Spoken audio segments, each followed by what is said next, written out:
সেই কোরআন আছে, হাদিস আছে, সে ঈমান আর মানুষ নাই।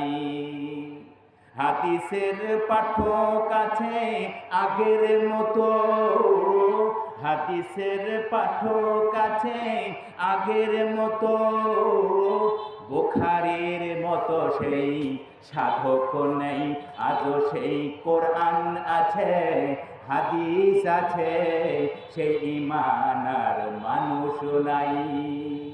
আজানের রসম আছে আগের মতো, আজানের রসম আছে আগের মতো, বেলালের মতো সেই রুহু নেই, আজও সেই কোরআন আছে, হাদিস আছে, সে ঈমান আর মানুষ নাই। ঠিক না ভাই?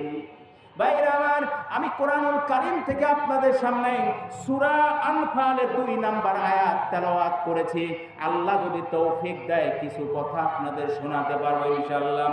আল্লাহ রাব্বুল আলামিন সূরা আনফালের 2 নম্বর আয়াতের মধ্যে আল্লাহ পাক বলেছেন, মুমিন শ্রোতা যারা হবে কোরআনের যখন তেলাওয়াত ওরা শুনে ওদের ঈমান বেড়ে যাবে।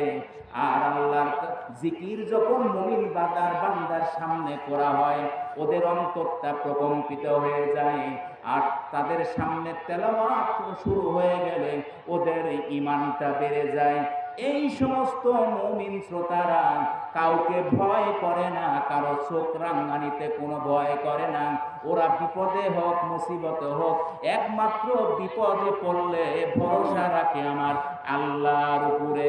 জোরে জোরে বলেন সুবহানাল্লাহ।